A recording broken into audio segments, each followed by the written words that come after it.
For so many of us, the workday isn't really measured in hours anymore, is it? It's more like this continuous state of being connected, of always being available.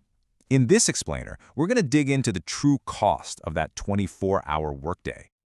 So let me just ask you this straight up. Does your workday ever really end? Or does it just sort of fade into your evening and bleed right into your weekend? This isn't just a feeling you have. For millions of people, this is the new reality of work. I bet this timeline looks pretty familiar, right? It all starts with that first email check before you're even out of bed, and it wraps up with that last just-in-case look at your screen late at night.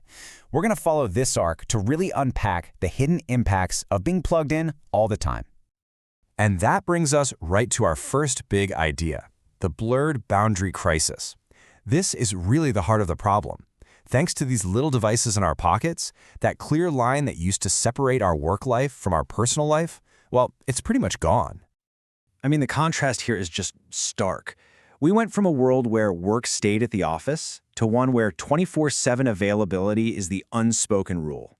Work messages now pop up at the dinner table, and they even follow us into bed. The office isn't a place anymore. It's the phone in your pocket. And here's something that's absolutely crucial to understand. This pressure isn't always coming from your boss. A whole lot of it is actually internal. It's this career-driven anxiety, right?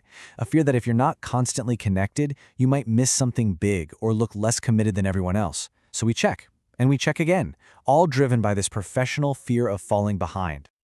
Okay, so this always-on culture, it leads us right into our next point.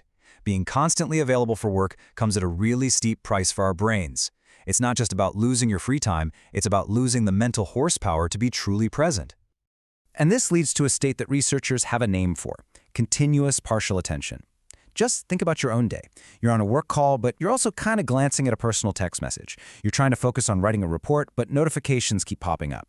Your attention is always split, which means you're never fully present anywhere, which, ironically, makes you way less productive at everything. And this state of partial attention, well, it leads straight into something else called decision fatigue.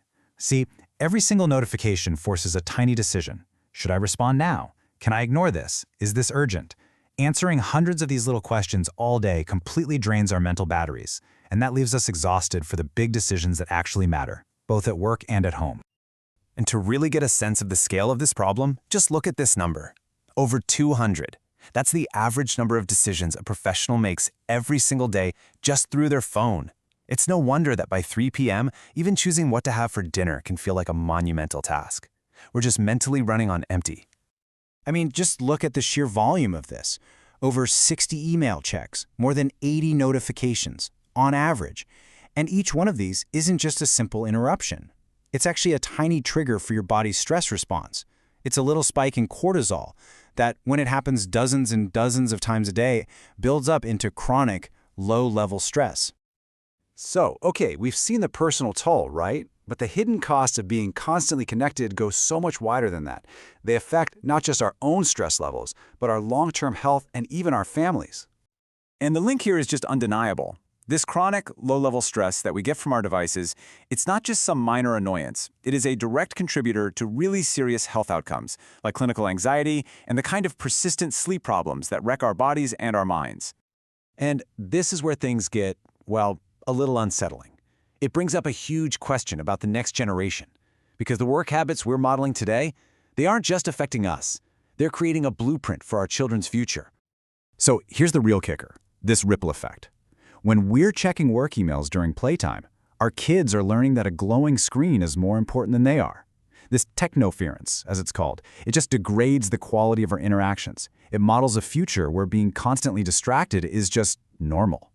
They see us trying to get ahead at work, and they learn that they have to compete with a phone just to get our attention.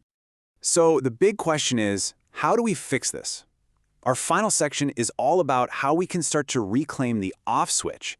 But the path forward, it isn't just about individual willpower. It's going to require a collective shift in how we think about work and connection. Look, real change has to happen at every single level, as you can see here. It starts right at home, with parents modeling what healthy device use actually looks like. Then it moves to policymakers who can support laws like the right to disconnect. And crucially, it involves companies totally shifting their culture to value their employees' well-being over 24/7 engagement. And yeah, finally, it does come back to us as individuals to build that self-awareness and set the personal boundaries that protect our time and our attention. It's all about creating a system that actually supports balance, not just asking people to somehow find it on their own. And so all of this really leaves us with one big question to think about. After seeing the impact on our focus, our health, and even our families, we really have to ask ourselves, is this idea of constant professional connection, is it really worth the price that we're all paying?